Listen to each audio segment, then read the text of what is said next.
Dear students, आप देख रहे हैं भूगोल का पेपर। तो चलिए इसको देख लेते हैं, इसमें क्या सॉल्यूशंस बन सकते हैं।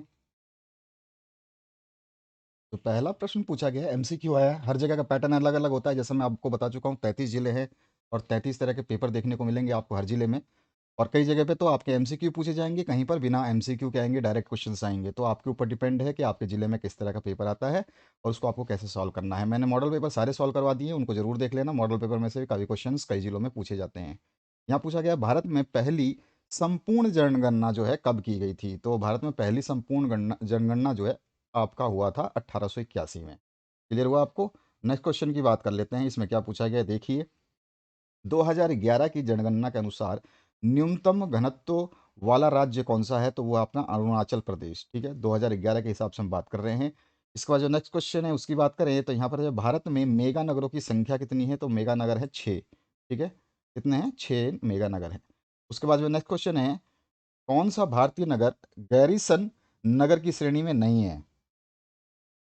आपको ये तो पता होगा गैरीसन नगर क्या होता है। तो गैरीसन नगर जो ब्रिटिश काल का शासन था उस समय जो है कुछ नगर बसाए गए थे जिनको छावनी के रूप में बसाया गया था। तो उन नगरों को जो है जो छावनी नगर भी कहते हैं या गैरीसन नगर कहते हैं। गैरीसन नगर जो है आपका जालंधर भी है। ठीक है, तो जालंधर भी है और अंबाला भी है और पबीना भी है। ये तीनों हैं। तो इसका मतलब कौन सा नहीं है, तो वो अजमेर नहीं है। ध्यान रखना, अजमेर जो है इसका राइट आंसर हो जाएगा। ठीक है, तो ये आपको ध्यान रखना है। मैंने चारों पे टिक कर दिए, हटा देता हूँ फिर आपको दिक्कत ना हो। तो यहाँ पर इसका आंसर क्या हो जाएगा, अजमेर। तो जो नेक्स्ट क्वेश्चन है, क्या पूछा गया, देखिए ध्यान से। वह भूमि जो एक कृषि वर्ष या उससे कम समय तक कृषि रहित रहती है कहलाती है। उसको हम बोलते हैं वर्तमान प्रतिभूमि। द ऑप्शन यहाँ पे करेक्ट हो जाए। ठीक है, इसके बाद जो नेक्स्ट क्वेश्चन है उसको देखिए। यहाँ पे क्या पूछा गया आपसे, मैंगनीज का अग्रणी उत्पादक राज्य जो है वो कौन सा है। मैंगनीज का अग्रणी उत्पादक राज्य कौन सा है। तो वो आपका आंसर क्या हो जाएगा, मध्य प्रदेश। यहाँ पे दिया नहीं गया है तो इनमें से हमें सेलेक्ट करना पड़ेगा। फिर भी हम एक चीज़ यहाँ समझ लें, मैंगनीज का अग्रणी उत्पादक राज्य पूछ रहा है, देख लो, ध्यान रखना है।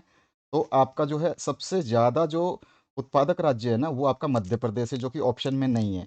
लेकिन सबसे ज़्यादा मैंगनीज का जो भंडार है ना वो उड़ीसा में है। तो यहाँ पे हमारे पास उड़ीसा है तो हम इसको ले लेंगे। ठीक है, हमारा ऑप्शन करेक्ट हो जाएगा। नेक्स्ट क्वेश्चन की बात करते हैं, योजना आयोग के स्थान पर नीति आयोग की स्थापना कब हुई थी। ये आंसर बहुत ही इजी। देखो, नीति आयोग का अध्यक्ष के बारे में कभी पूछता कि नीति अध्यक्ष का जो है नीति आयोग का अध्यक्ष कौन होता है। तो वो होता है हमारा प्रधानमंत्री, चाहे वो कोई भी प्रधानमंत्री हो। अभी वर्तमान में नरेंद्र मोदी हैं तो वो नीति आयोग के अध्यक्ष कहलाते हैं। ठीक है, तो यहाँ पर जो हमारा योजना आयोग के स्थान पर जो नीति आयोग की स्थापना की गई थी वो की गई थी आपकी जनवरी 2014 में। ठीक है, तो जनवरी 2014 जो हमारा राइट आंसर हो जाएगा यहाँ पे बी ऑप्शन। ठीक है, इसके बाद जो नेक्स्ट क्वेश्चन है, दो देशों के मध्य व्यापार क्या कहलाता है। तो हम उसको बोलते हैं अंतर्राष्ट्रीय व्यापार, है ना। दो देशों के बीच वाले जो व्यापार है उसको हम क्या कहते हैं, तो उसको बोलते हैं हम अंतर्राष्ट्रीय व्यापार, इंटरनेशनल ट्रेडिंग जो है हम कह सकते हैं उसको। तो अंतर्राष्ट्रीय व्यापार अपना ऑप्शन नंबर स जो है ये करेक्ट हो जाएगा। नेक्स्ट जो क्वेश्चन है उसकी बात करते हैं, प्रतिकर्ष और अपकर्ष कारक किसके लिए उत्तरदायी हैं। तो प्रवास के लिए जो है प्रतिकर्ष और अपकर्ष दोनों ही कारक जो है उत्तरदायी माने जाते हैं। तो यहाँ पे प्रवास जो है द ऑप्शन करेक्ट हो जाएगा। अगला जो प्रश्न है, यहाँ पर खाली स्थानों की पूर्ति करनी है। बहुत सारे प्रश्न पत्र आए हुए हैं और समय ही नहीं मिल रहा है कि आप लोगों के लिए जो है सारे सॉल्यूशंस बना पाएँ। लेकिन जितना भी पॉसिबल होता है आप लोगों को सॉल्यूशंस दिए जाते हैं। यहाँ पूछा गया है, सूखा संभावित क्षेत्र विकास कार्यक्रम की शुरुआत जो है आपकी खालिस्तान पंचवर्षीय योजना में हुई थी। तो ये हुई थी हमारे चौथी पंचवर्षीय योजना में। और सन अगर पूछा जाए तो आपका 1969 से 1974, आपका 74 तक। ठीक है, 69 से लेके 74 तक, 69 से 74। भारतीय रेल की स्थापना हुई थी। देखो कितना जीके वाला बढ़िया आपके क्वेश्चंस पूछे गए हैं इसमें। और जहाँ पे भी पेपर हुआ बहुत बेहतरीन पेपर आया है, ये अच्छा पेपर आया बच्चों के हिसाब से। तो भारतीय रेल की स्थापना जो हुई थी ये हुई थी 6 मई 1836 में। और जो नेक्स्ट क्वेश्चन है, यहाँ पर भारत के खालिस्तान राज्य में घरों में जल संग्रहण संरचना को बनाना आवश्यक कर दिया गया। वो हमारा राज्य कौन सा था, तमिलनाडु। और बॉक्साइट अयस्क का प्रयोग खालिस्तान के विनिर्माण में किया जाता है। तो बॉक्साइट का जो मुख्य रूप से कि ये धातु खनिज है और इसका उपयोग जो है औद्योगिक खनिज के रूप में किया जाता है। और इसका उपयोग अगर हम सीधा सीधा यहाँ पे लिखें तो प्रयोग जो है एल्युमिनियम उत्पादन के लिए, कि एल्युमिनियम के विनिर्माण के लिए किया जाता है। इसके बाद जो है आपका नेक्स्ट क्वेश्चन देखिए, यहाँ पर आपके फिर से एक-एक नंबर के क्वेश्चंस दिए गए हैं। अच्छे क्वेश्चंस हैं, बहुत ही रॉयल क्वेश्चंस बोल सकते हैं, जो कि बीच-बीच में से उठाए जाते हैं, वो क्वेश्चंस हैं। जिसने थोड़ा बहुत पढ़ा होगा, वो समझ जाएगा। स्वस्थ जीवन के 2 सूचक लिखने हैं। स्वस्थ जीवन के सूचक जो है अ, अशोधिक जो है मृत्यु दर हो जाएगी, कौन-सा हो जाएगा आपका? तो यहाँ पे आपका सारे ही आ जाएँगे, बहुत सारे हैं इसमें, आपको 2 सूचक बताना है इसमें। तो हमारा जीवन प्रत्याशा भी होती है, जन्म दर है, मृत्यु दर है, ये सारे के सारे आते हैं। इसके बाद में जनसंख्या वृद्धि किसे कहते हैं? और पल्ली वस्तुओं के कोई 4 स्थानीय नाम आपको बताने हैं। पल्ली बस्तियों के। तो पल्ली बस्तियों के कोई 4 स्थानीय जो हैं नाम, वो क्या हो सकते हैं? तो वो होता है पन्ना, पाड़ा, पाली, नगला, ढाणी, ये सारे के सारे नाम हैं इसके। अरब सागर की रानी किसे कहते हैं? वाओ! What A question! इस तरह क्वेश्चन्स आपको देखो एग्ज़ाम में देखने को मिलेगा। कोच्चि बंदरगाह को जो है अरब सागर की रानी को नाम से भी जाना जाता है, कोच्चि बंदरगाह, ठीक है? इसका जो नेक्स्ट क्वेश्चन है आपका, यहाँ पे पूछा गया आपसे, उपनिवेश काल में अंग्रेज़ों ने भारतीय श्रमिकों को किन क्षेत्रों में भेजा था और उन्हें किस कार्य के लिए भेजा गया था, ये आपको बताना है। प्रवास के कोई पर्यावरणीय परिणाम जो है आपको लिख देने हैं, और भारत के बच्चों में घटते लिंग अनुपात के 2 कारण आपको लिख देने हैं। सब क्वेश्चंस बहुत ईजी हैं और अच्छे क्वेश्चंस हैं। भारत के पिछड़े क्षेत्रों में पशुओं की सतत पोषण हेतु 2 उपाय जो है आपको समझा देना है। भारत में लैगून और पश्च जल कहाँ पाए जाते हैं, और इसका कोई एक उपयोग लिखिए। ये थोड़ा सा पेपर ब्लर है, इसलिए मैं पढ़ रहा हूँ, अन्यथा मैं आपको फटाफट बोल देता कि आप उसको देख लो। अगर किसी को नहीं दिखा दे रहा हो तो मैं उसको ये पढ़ के सुना रहा हूँ। और आपके यूट्यूब में सेटिंग होती है, एक क्वालिटी सेटिंग के नाम से आती है, तो कभी भी आप वीडियो जो है 360 या 480 या फिर 720 में देखें, ये सेटिंग होती है। आप लोगों को नहीं पता है तो यूट्यूब पे सेटिंग, पहले क्वालिटी सेटिंग कैसे की जाती है, इस नाम से कोई वीडियो मिल जाएगी, बहुत सारे लाखों वीडियो है। आप क्वालिटी सेटिंग, यूट्यूब पर वीडियो क्वालिटी सेटिंग कैसे करें, उसमें आप जाओगे तो आपको सब कुछ पता चल जाएगा, क्योंकि यूट्यूब हर दिन अपडेट होता रहता है, तो सेटिंग कहाँ चली जाती है, नहीं चल जाती है, आपको पता नहीं है, तो आप एक बार उस वीडियो को जरूर देख लेना। बहुत सारे बच्चे कमेंट करते हैं कि सर हमें साफ नहीं दिखाई दे रहा है। एक्चुअली रीज़न क्या है कि आपने साफ देखने के लिए अपनी सेटिंग नहीं सही कर रखी है, ठीक है? तो सेटिंग जरूर करें वहाँ पर वीडियो की।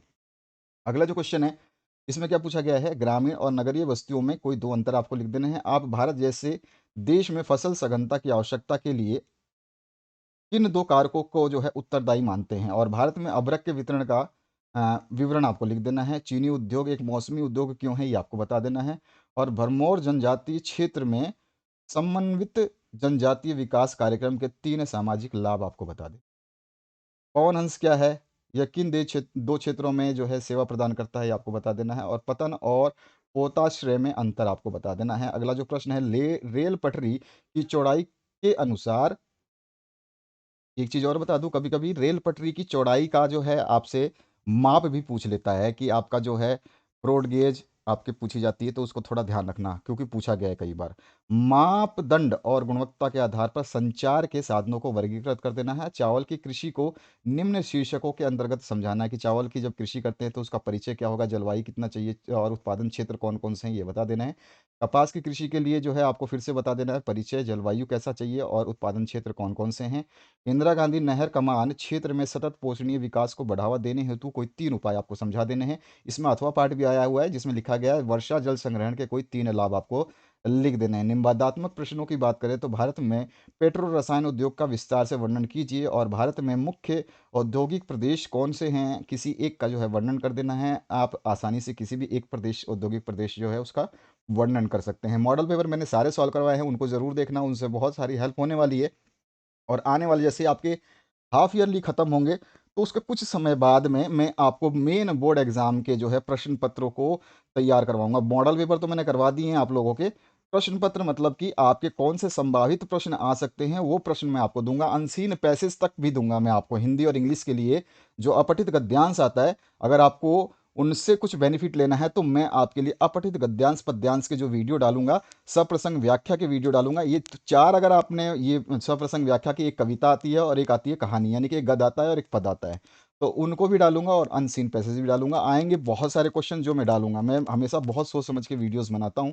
तो आपके लिए जो वीडियोस डाली जाएंगे उनको खुद देखना, और अपने दोस्तों को जो शेयर करते नहीं हो वो थोड़ा शेयर करना सीख जाओ, ताकि दूसरे का भी भला हो। अपना भला मत सोचो, सबका भला जो है आप लेते हुए चलो। ज़िंदगी यही है, मिल बाँट के रहने में ही है सब कुछ भलाई। बाकी तो एक इंसान आया अकेला था और चला भी जाएगा अकेला। जो ज़िंदगी मिली है इसको थोड़ा यूटिलाइज़ कीजिए। चलिए आगे बढ़ते हैं। भारत में मुख्य औद्योगिक जो प्रदेश है वो आप वर्णन कर सकते हैं, और भारतीय कृषि की किन्हीं 4 समस्याओं की व्याख्या कर देने की क्या-क्या कृषि में समस्याएँ हैं। ऊर्जा के किन्हीं 4 अपरंपरागत स्रोतों का वर्णन कर देना है। भारत के रेखा मानचित्र में जो है तांबा उत्पादक केंद्रों को जो है आपको दिखाना है, जिसमें उदयपुर, खेतड़ी, हजारीबाग और बालाघाट है। इसके बाद में भारत के दिए गए मानचित्र में, दोनों ही प्रश्न भारत के मानचित्र से ही पूछे जा रहे हैं यहाँ पर। तेल शोधक कारखानों को बताना है, मथुरा, बरौनी, मुंबई और डिगबोई। ठीक है, तो इस तरह का ये प्रश्न पत्र आपने देखा, और यही प्रश्न पत्र के जो है आप थोड़ा अपने आप को तैयार करें। और याद रखिएगा कि अर्धवार्षिक पेपर में से बहुत सारे क्वेश्चंस आने की संभावना होती है वार्षिक परीक्षा में। तो अर्धवार्षिक पेपर चाहे आपको किसी भी जिले का मिले, आपके पास जो सब्जेक्ट है, हर जिले का मैक्सिमम कोशिश करता हूँ कि मैं मैक्सिमम आपको 8-10 जिले के तो पेपर दे ही दूँ। तो उन पेपर को जरूर पढ़ लेना। ये नहीं कि आपके अर्धवार्षिक हो गए तो उस पेपर को भूल जाओ और आपका काम बनता और बाहर में जाए जनता, तो ऐसा करने से आपका नुकसान होगा। यदि आप अच्छा स्कोर करना चाहते हैं, अपने आप को कुछ अच्छे ऊंचाई पे ले जाना चाहते हैं वार्षिक परीक्षा में, तो जरूर एक बार एक नज़र, केवल सिंपली एक नज़र जरूर मारना है कि इस तरह के क्वेश्चंस मैंने अर्धवार्षिक में देखे हैं, और उससे क्या आइडिया हो जाएगा कि आप उसको लिखने में फिर हिचकिचाओगे नहीं। Thank you very much, have a good day. Share करना बिल्कुल ना भूलें।